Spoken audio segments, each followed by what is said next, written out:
Welcome back, everybody, and thank you for coming to our second seminar on the Toolkit for an Exceptional Mind.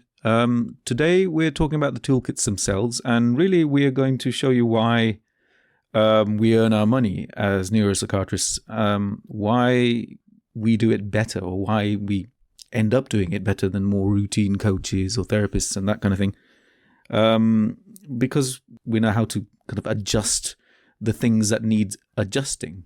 So we'll talk about improving predictions and accuracy.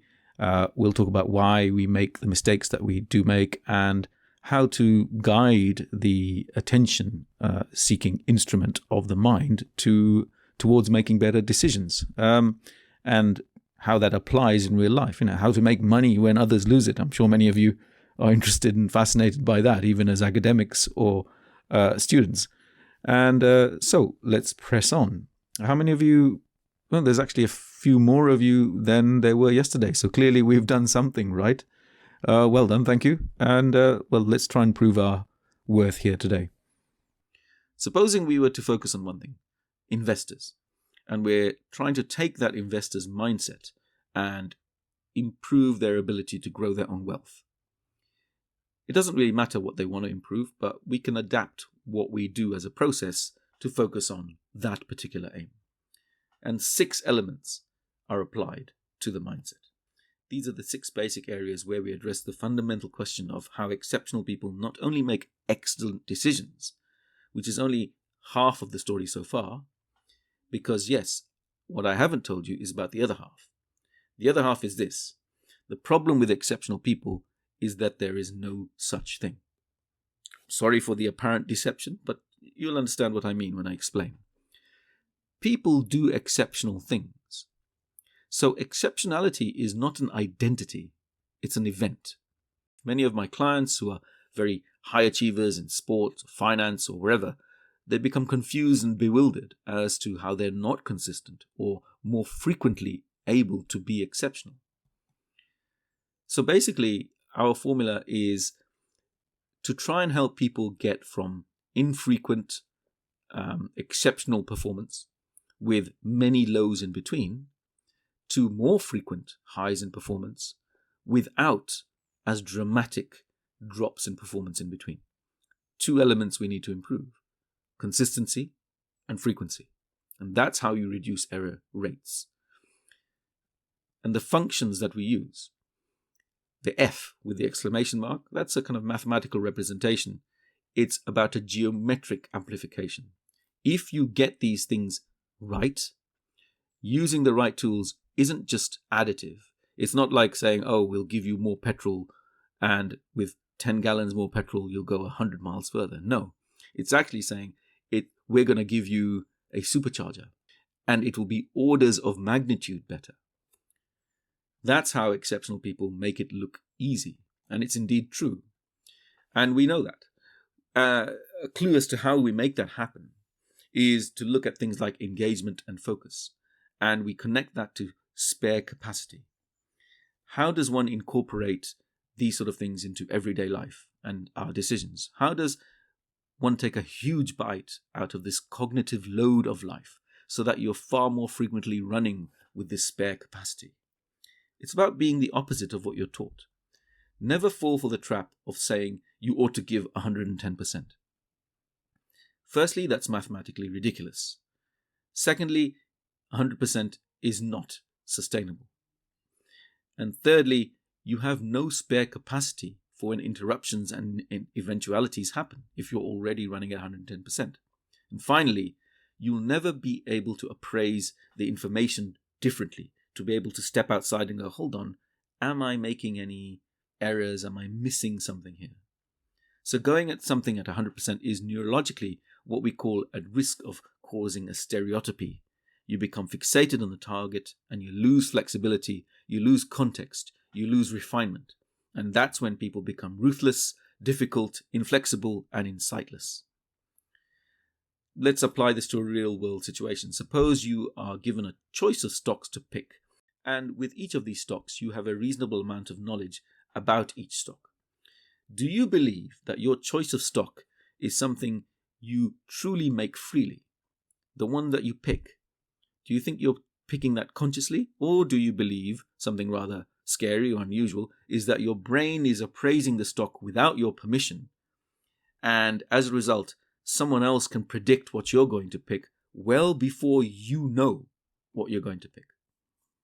Well, I can tell you that we've done these tests on racing drivers, we've done them on pilots and surgeons, and what it turns out is actually we can predict what someone's going to choose before they themselves are conscious of what they're going to choose. Why does it happen? Because of a truth. Over 99% of your actual decision-making power and your execution is pre-conscious or unconscious. Not subconscious. This is where kind of personal development falls down. They're all worried about past traumas and motives, and Freud invented this idea of subconscious. It doesn't exist. We're talking about science, performance neuroscience, not therapy. And so we look at things like pre-conscious processing or unconscious processing. And it's a bit alarming, isn't it? If so many of your decisions are already predetermined, are you really acting out of free will at all? If all your pre-conscious areas, which namely include things like your frontal cortex, the brain is making decisions for you with relative accuracy. It's not trying to sabotage you. So you are rarely surprised by what you decide. It's like when you pick the stock, you're not going to then say, well, I don't know why I picked it. But you might say something like, well, looking back, it's clear that I would have been better off picking stock B or stock C rather than stock A. And it turns out that the information that led to picking stock B or stock C was actually available to you at the time, but you chose somehow to overlook it or to not prioritize it. Why? It turns out that the people who stand out, who are more consistently correct or exceptional in their ability to make these decisions, are the ones who can spot what information really matters. They're the ones who said, actually, I'm going to look at these factors in stock B and stock C because somehow I know that those things are more important to my decision. They have the ability to sort of nous out, to tease out what information to pay attention to. Now, we can say that the benefit of hindsight is 20/20. Of course, you can look back and say, well, I should have picked this and I should have picked that. What I'm saying to you is that you have the potential to have 20/20 vision right now. In fact, that is the truth. You do have good vision, but you don't know where to look. You don't know what to look for. That's why you're choosing one set of information over the other, and you don't know which is the most useful, which is the most prescient bit of information. So you get this idea that the mind is paying attention to things mostly without your permission.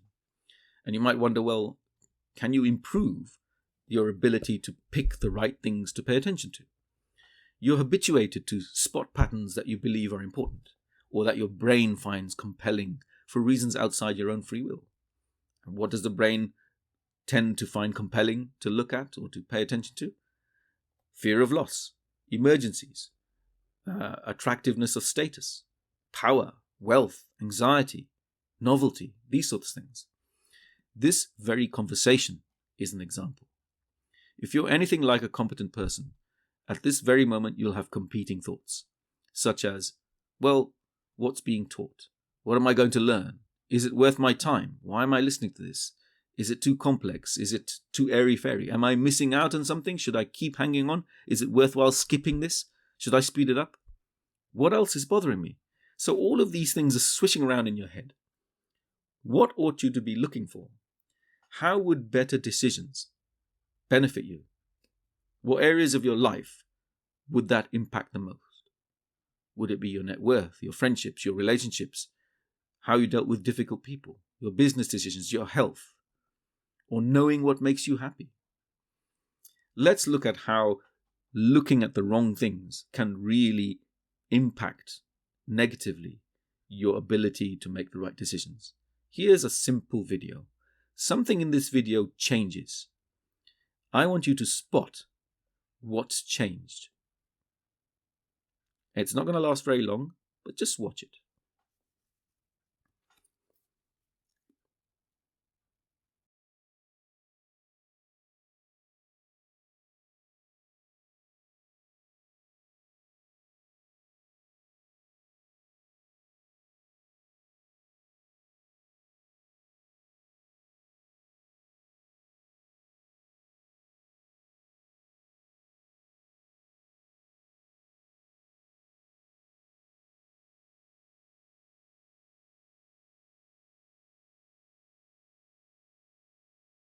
Did you spot it? Most people don't spot it. And yet, when we look back, it's clear that there's a massive change going on right before your eyes. Just think about that.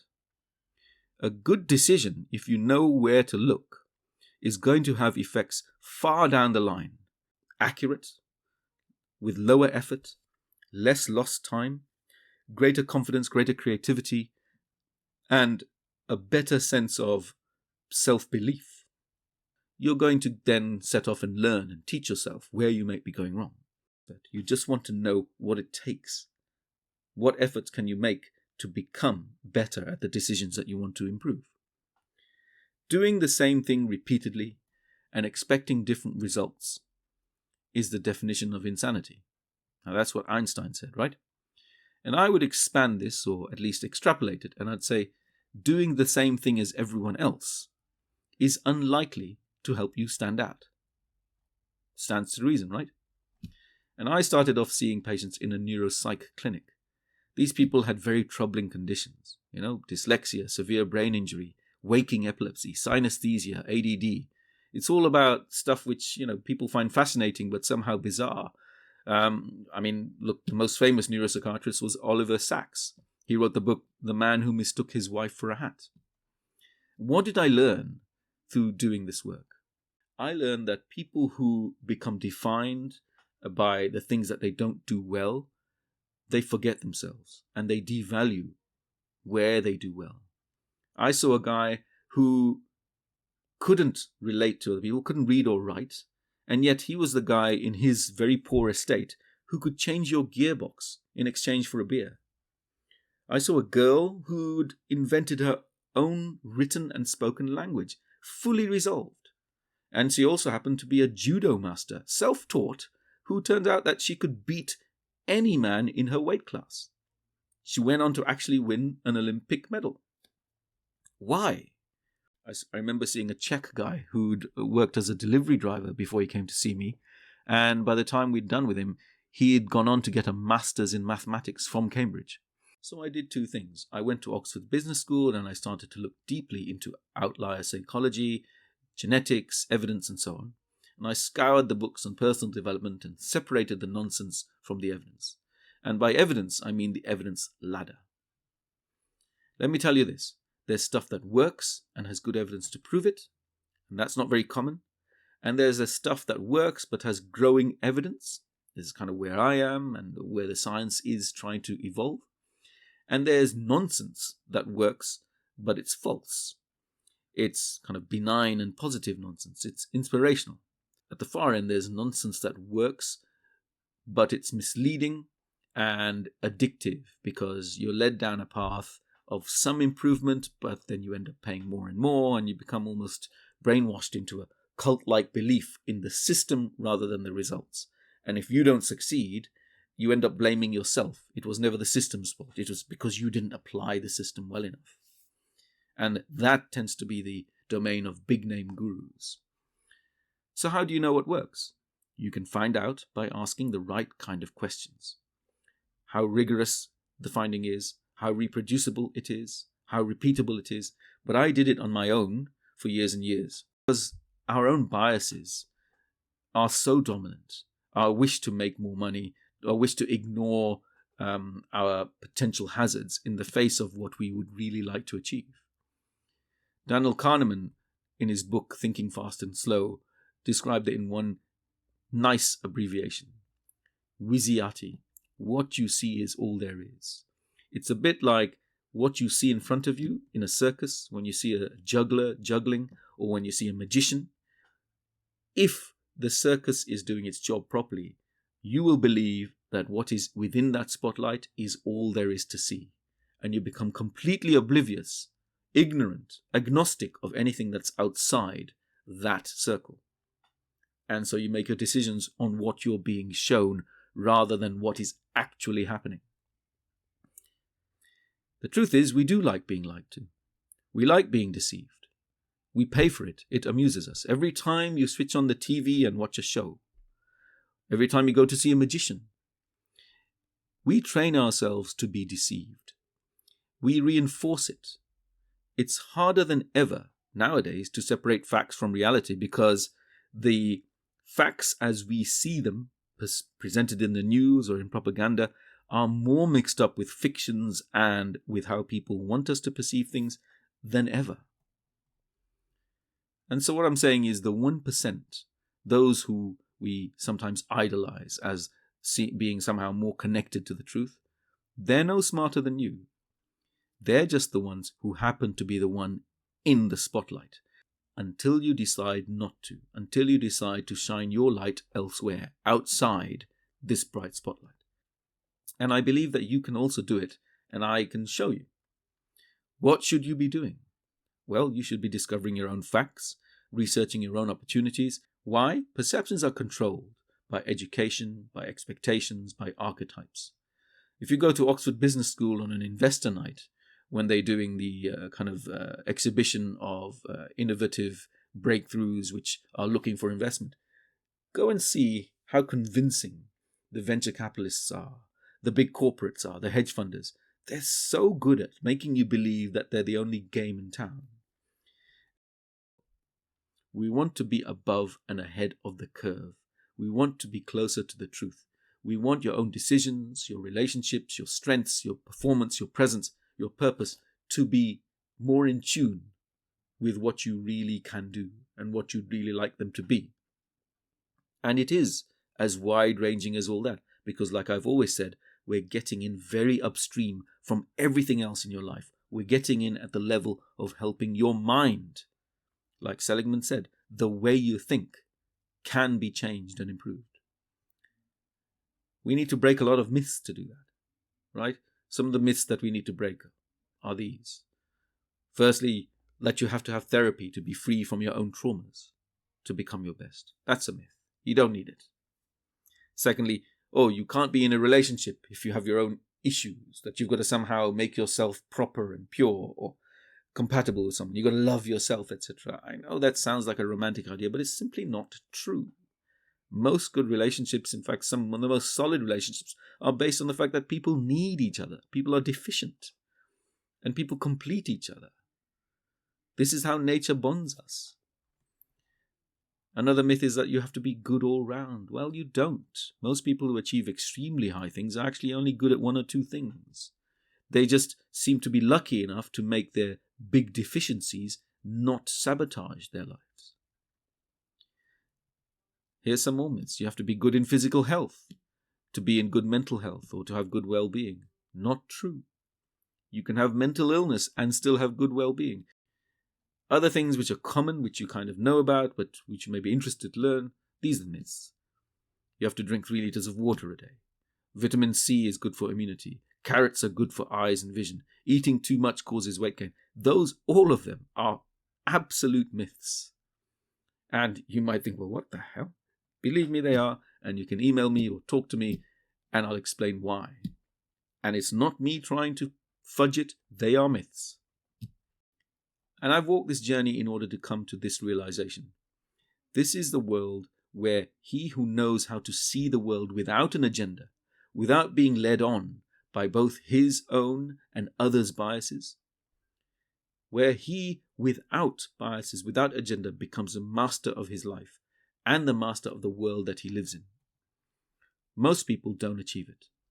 There's a philosopher called Kohlberg, who said that only 1/6 of people realize the essence of reality as we see it. That's 5/6 of people just are not going to get it because they're just not equipped with that inherent ability to step outside of themselves and reflect. So that's either a bit of very good or very bad news for you. If you've been listening to this, watching this, and thank you for turning up, and if you get what I'm saying here, you're in an insightful minority, and this is for you.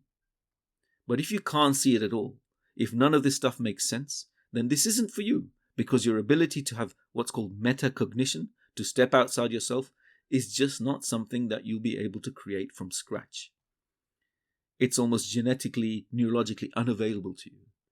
Why? Well, it's nature doing its thing. Nature does what's in the interest of the species. That's why evolutionary psychologists will tell you that the human race is designed, in the main, to be conformist and unquestioning.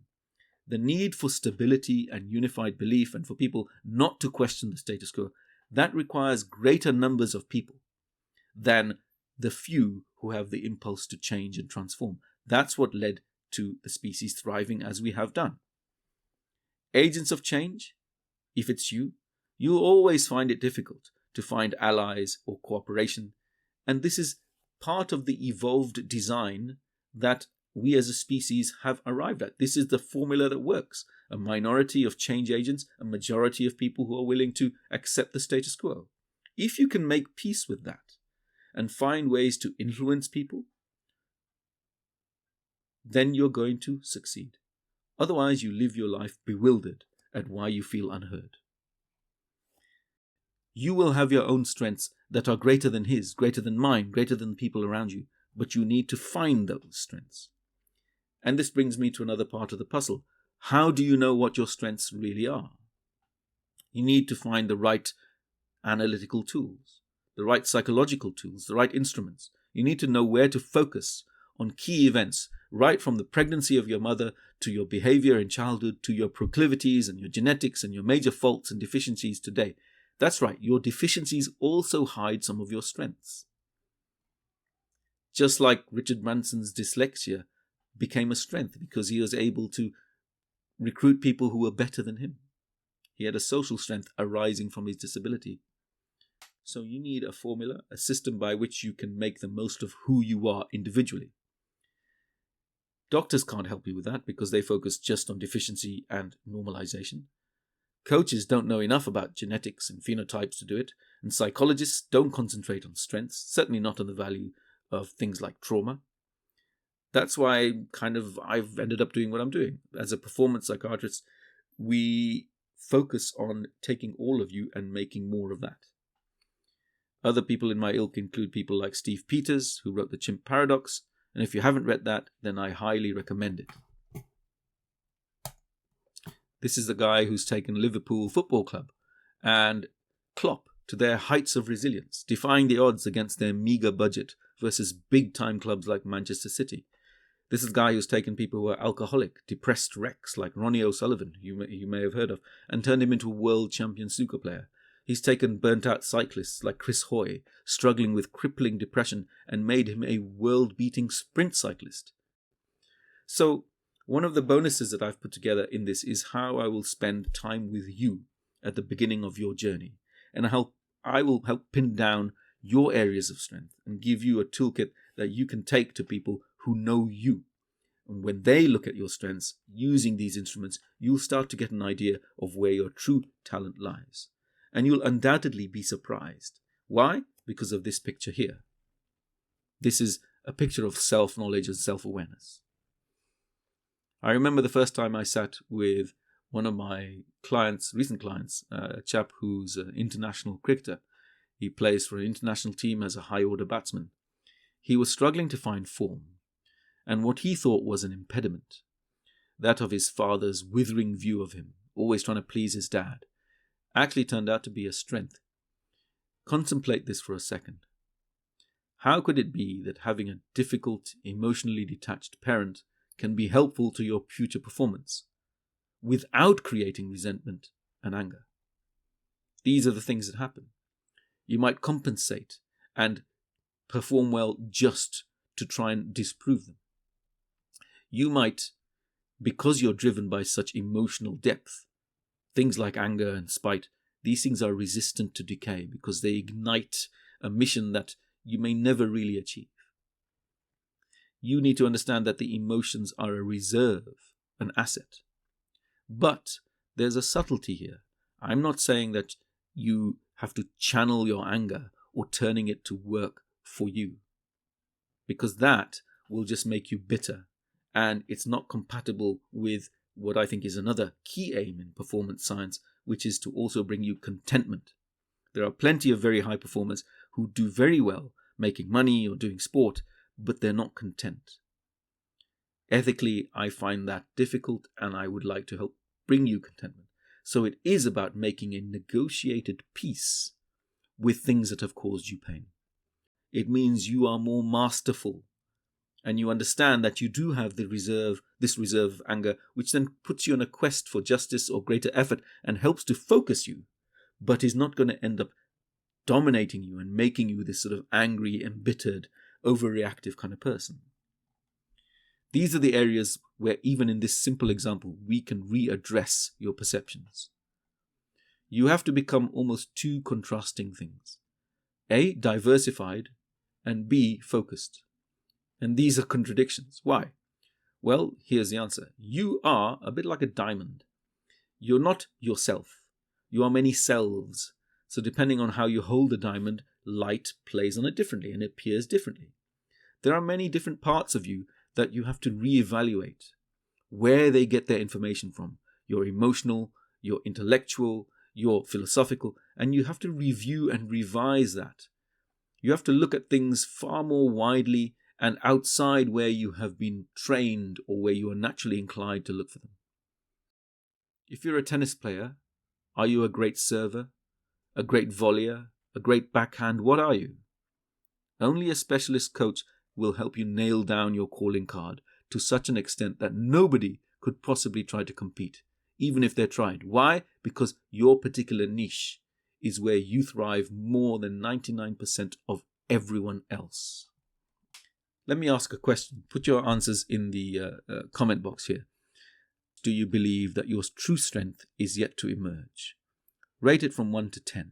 1 being not at all, 10 being yes, you truly believe your true strength is yet to emerge.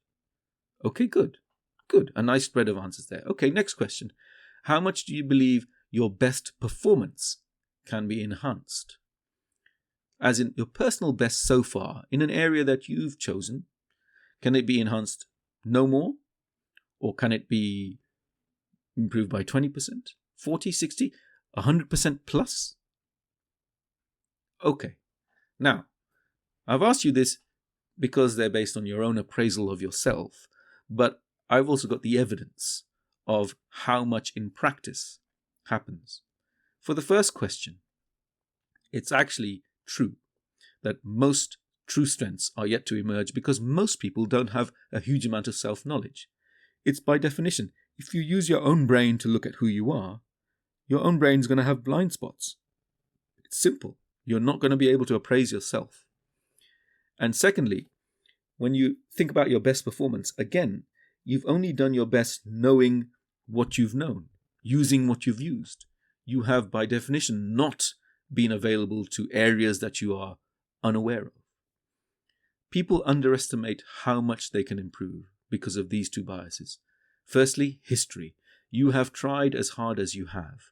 To believe that you could do better is almost like a threat to your ego. How could you have got to the age where you are, the achievements that you have, having missed something obvious, missed a trick? And the second is our friend Kahneman's abbreviation again. What you see is all there is. Simply put, you're not aware of what you're not aware of. Okay? It's like being a driver who never realized that his car had a fifth gear all these years. We've all been there, working things out, and I'm sure you recognize that trope, right? I used to hate setting schedules on my phone, picking out times and days and whatnot, scrolling through various menus, and then I saw some kid do it. I think I was some postgrad at a university somewhere, and he just said, Siri, make an appointment with Tim in 3 weeks on Tuesday evening at 6 p.m. to discuss performance. And bang, Siri said, yes, done. And I'm like, what the hell? So, before you decide where to invest your money, before you throw in the towel on your relationship with your spouse, before you deal with your enemies, your shareholders, your son, your estranged father, before you believe that you can't get motivated to do what you need, before you believe you can't be healthy, you must entertain this possibility. You can, and it's not your fault that you've not known how so far, that it's not complete. Society as it stands is not geared towards this kind of individualized exceptionality. It's just not what we do as a conformist mass. Ironically, we used to be like that, back when it really mattered. And that's what we'll talk about tomorrow. We'll look at defining performance targets and how we kind of gear them to what different people want. And we present the mind really as a sort of almost like a consumer good, without being as cheap as that. We're trying to give the client a number of options for where they want to enhance this or where they want to avoid X, Y, and Z. And we will help to define a way going forward. And we'll sort of round off by describing what we've done to take the performance coaching principle and apply it to an online platform, and how the trials have hopefully shown results that are similar. So do tell other people if you must, if you wish. I think we've got enough capacity to have, it's about 400 and something at the moment, but we've got capacity for up to 500, I think. So by all means, a few more. The more the better, within the limits that we've got. And check you out tomorrow. By all means, send your questions to me by commenting underneath this video, and I'll endeavor to answer those when we talk tomorrow, or my team will get back to you by email. Thanks.